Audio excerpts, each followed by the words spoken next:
Everyone, आप देख रहे हैं the royal study YouTube channel.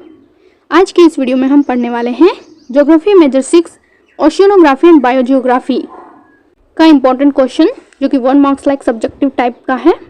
यह सारे क्वेश्चंस जो हैं वो बहुत इंपॉर्टेंट है और एग्जाम में शायद पूछे जा सकते हैं 5 मार्क्स लाइक में। तो ये सारे क्वेश्चन को आपको पढ़ना है अच्छे से। मैं आपको बहुत ही ईजी वर्ड्स में बताऊंगी, सब शॉर्ट्स में, ताकि 1 मार्क्स में आसानी से लिख सकें। तो चलिए शुरू करते हैं। पहला क्वेश्चन है हमारा, समुद्र विज्ञान क्या है। पहला क्वेश्चन क्या है, समुद्र विज्ञान यानी कि ओशियनोग्राफी क्या है। तो यह पृथ्वी के महासागरों और उनके विभिन्न पहलुओं जैसे जीव विज्ञान, रसायन विज्ञान और भू विज्ञान के वैज्ञानिक अध्ययन है। समुद्र विज्ञान क्या होता है, तो यह पृथ्वी के महासागरों का अध्ययन करता है और उनके विभिन्न पहलुओं का भी, जैसे कि जीव विज्ञान का, रसायन विज्ञान का और भू विज्ञान का भी वैज्ञानिक अध्ययन करता है। उसे हम क्या कहते हैं, समुद्र विज्ञान कहते हैं। क्वेश्चन नंबर 2 है, महाद्वीपीय मग्न तट यानी कि कॉन्टिनेंटल शेल्फ की औसत गहराई कितनी होती है। तो इसकी गहराई आमतौर पर 200 मीटर होती है। कितनी होती है, 200 मीटर। क्वेश्चन नंबर 3 है, अटलांटिक महासागर की सबसे महत्वपूर्ण भू आकृति कौन सी है। तो मध्य अटलांटिक कटक, मिड अटलांटिक रिज, जो कि उत्तर से दक्षिण तक फैला एक लंबा पर्वत श्रृंखला, और यह इसकी आकृति कैसी है, एस आकार की। तो एस आकार की यह आकृति वाली जो कटक है वो अटलांटिक महासागर की सबसे महत्वपूर्ण भू आकृति क्या है, मानी जाती है। क्वेश्चन नंबर 4 है, महासागर का सबसे गहरा भाग क्या कहलाता है। तो महासागर के सबसे गहरे भागों को खाइयां या गर्त यानी कि ओशन ट्रेंचेस कहते हैं, ये कहा जाता है। क्या कहा जाता है, गर्त कहा जाता है या तो फिर खाइयां। क्वेश्चन नंबर 5 है, विश्व की सबसे गहरी खाई का नाम बताइए। यानी कि सबसे गहरा जो खाई है उसका नाम क्या है, मरियाना ट्रेंच, जो प्रशांत महासागर में स्थित है। कहाँ पे स्थित है, प्रशांत महासागर में स्थित है। इसकी जो गहराई है वो कितनी है, 11,033 मीटर है। कितनी है, 11,033 मीटर है इसकी गहराई। क्वेश्चन नंबर 6 है, महासागरीय जल के तापमान को प्रभावित करने वाला एक मुख्य कारक क्या है। तो महासागरीय धाराएं जो गर्म और ठंडे पानी को एक स्थान से दूसरे स्थान ले जाती हैं, तो ये महासागरीय जल के तापमान को क्या करती हैं, प्रभावित करती हैं। क्वेश्चन नंबर 7 है, रिंग ऑफ फायर किस महासागर से संबंधित है। तो ये रिंग ऑफ फायर यह प्रशांत महासागर से संबंधित है, जहां सबसे अधिक ज्वालामुखी और भूकंप आते हैं। क्वेश्चन नंबर 8 है, हिंद महासागर का एक प्रमुख कटक कौन सा है। तो अरेबिक इंडियन कटक।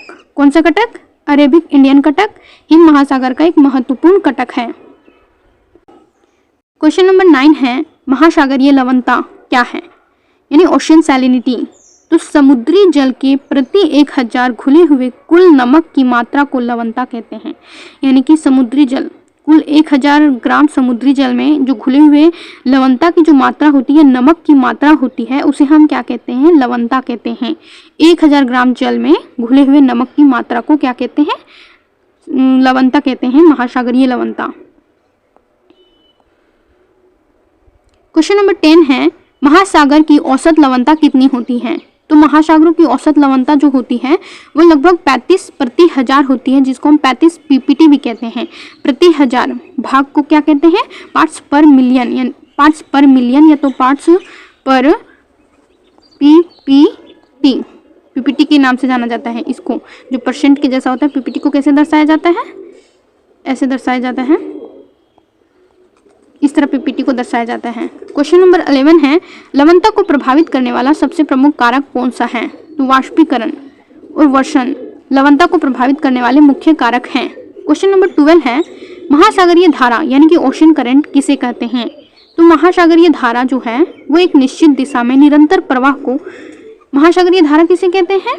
तो महासागरीय जल, जो महासागरीय जल होता है, महासागरीय जल के एक निश्चित दिशा में निरंतर प्रवाह को महासागरीय धारा कहते हैं। महासागरीय जल क्या होता है, एक निश्चित दिशा की ओर, मानो कि कोई, जैसे कि फॉर एग्जांपल के गल्फ स्ट्रीम, हम्बोल्ट की जलधारा, पेरू की जलधारा। तो ये हम्बोल्ट या पेरू की जलधारा एक ठंडी जलधारा है, ये हमेशा उत्तर की ओर क्या करती हैं, बहती हैं। तो एक निश्चित दिशा में ये हमेशा बहती हैं और निरंतर प्रवाह होते रहता है इसका, उसे हम क्या कहते हैं, महासागरीय धारा।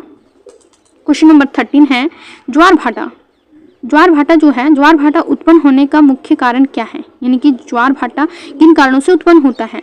तो चंद्रमा, सूर्य, का गुरुत्वाकर्षण बल ज्वार भाटा का मुख्य कारण है। किसका बल?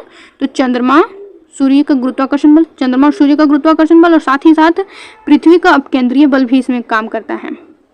3 बल जो होते हैं वो मिलकर ज्वार भाटा उत्पन्न करने का कारण बनते हैं। क्वेश्चन नंबर 14 है, वृहद ज्वार कब आता है? जब सूर्य, चंद्रमा और पृथ्वी एक सीधी रेखा में होती हैं, पूर्णमासी और अमावस्या को, तब वृहद ज्वार आता है। क्या होता है? तब वृहद ज्वार आता है। क्वेश्चन नंबर 15 है कि लघु ज्वार की स्थिति क्या होती है?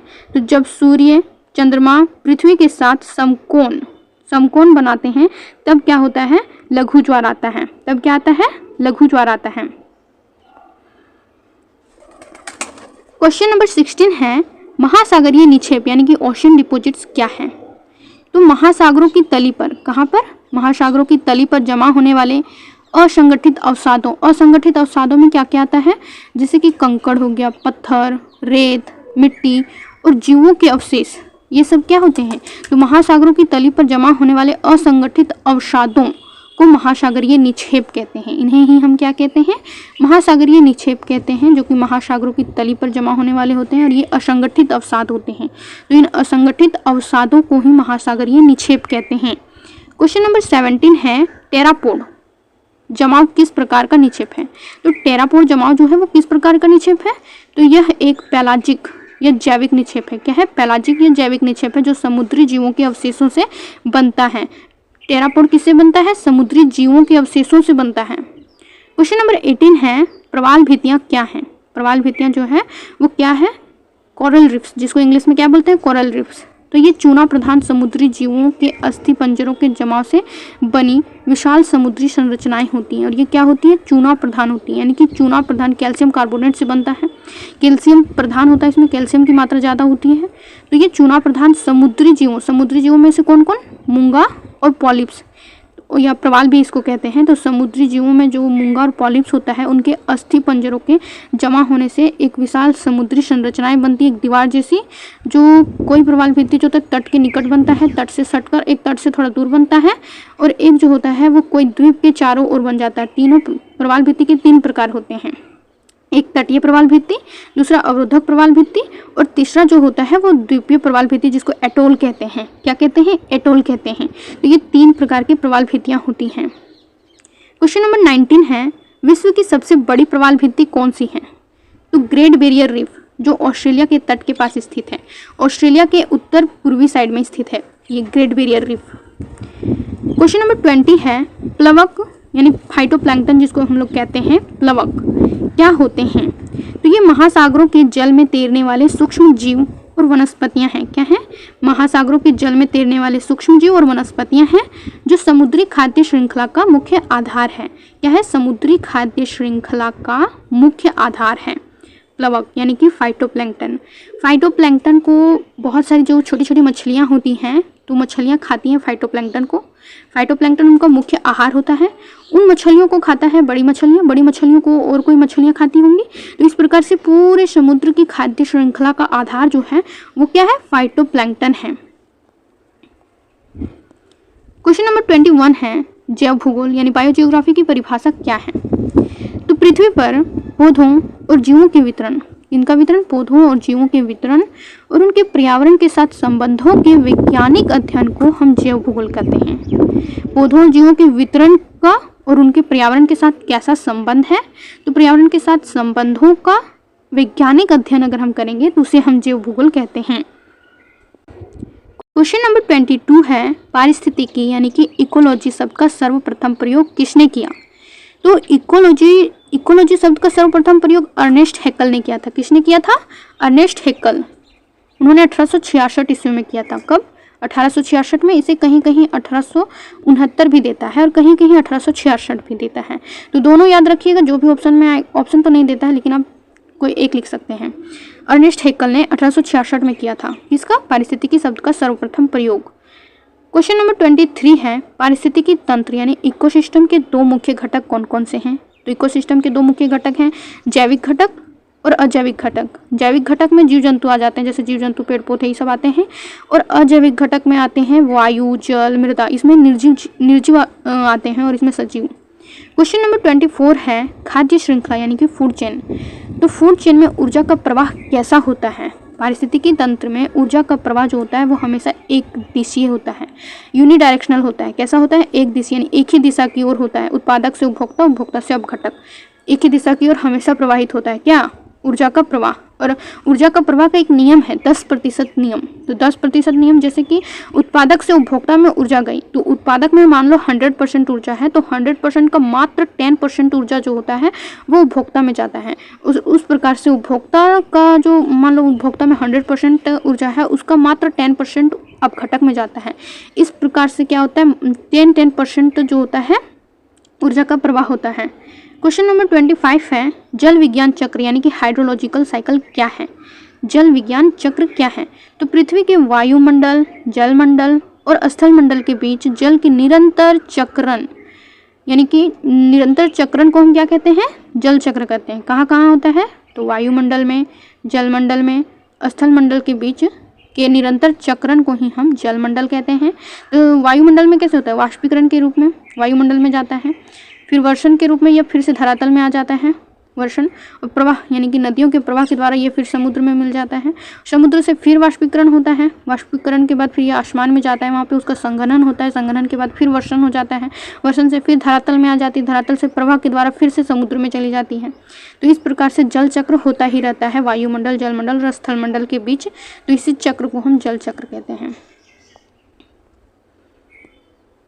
क्वेश्चन नंबर 26 है जैव भू रासायनिक चक्र यानी कि बायोजियो केमिकल साइकिल क्या है? जैव भू रासायनिक चक्र, तो वह चक्र जिसके माध्यम से पोषक तत्व जैसे कि कार्बन, नाइट्रोजन पर्यावरण से जीवों और पुनः पर्यावरण में वापस जाते हैं। पर्यावरण से जीवों में जाते हैं और फिर पुनः पर्यावरण में जाते हैं, तो उसे हम जैव भू रासायनिक चक्र कहते हैं। तो जैव भू रासायनिक चक्र क्या है? वह चक्र जिसके माध्यम से पोषक तत्वों में क्या क्या आ जाता है, जैसे कि कार्बन, नाइट्रोजन, ऑक्सीजन और फास्फोरस, ये सब पोषक तत्व हैं। पोषक तत्व पर्यावरण से जीवों में जाते हैं और फिर पुनः पर्यावरण में वापस जाते हैं, तो इसे ही हम जैव भू रासायनिक चक्र कहते हैं। 27 क्वेश्चन नंबर 27 क्या है? बायोम की अवधारणा क्या है, यानी कि बायोम किसे कहते हैं? तो एक विशाल भौगोलिक क्षेत्र होता है। बायोम क्या होता है? एक बहुत ही बड़ा विशाल भौगोलिक क्षेत्र होता है जहाँ पर जलवायु, मिट्टी और वनस्पति एक समान होती हैं। क्या होती है? जलवायु, मिट्टी और वनस्पति तीनों एक समान होती हैं, उसे बायोम कहते हैं। एक जैसे कि एग्जाम्पल है सवाना बायोम, टुंड्रा बायोम, ये सब एग्जाम्पल है बायोम के। सवाना बायोम और टुंड्रा बायोम, टुंड्रा जो ध्रुवीय क्षेत्रों में और सवाना जो है वो अफ्रीका के क्षेत्रों में पाया जाता है। क्वेश्चन नंबर 28 है पारिस्थितिकी तंत्र में ऊर्जा का मुख्य स्रोत क्या है? पारिस्थितिकी तंत्र में ऊर्जा का जो मुख्य स्रोत है वो है सूर्य का प्रकाश, सोलर एनर्जी ऊर्जा का मुख्य स्रोत है। क्वेश्चन नंबर 29 है झारखंड के एकमात्र राष्ट्रीय उद्यान का नाम बताइए। तो झारखंड का एकमात्र राष्ट्रीय उद्यान का नाम है बेतला राष्ट्रीय उद्यान, बेतला नेशनल पार्क, जो लातेहार और पलामू जिले में स्थित है, यानी कि लातेहार और पलामू के बॉर्डर में है, इसलिए कभी इसका आंसर लातेहार होता है तो कभी पलामू होता है। क्वेश्चन नंबर 13 है हजारीबाग अभयारण्य किस राज्य में स्थित है? तो हजारीबाग अभयारण्य झारखंड के हजारीबाग जिले में स्थित है।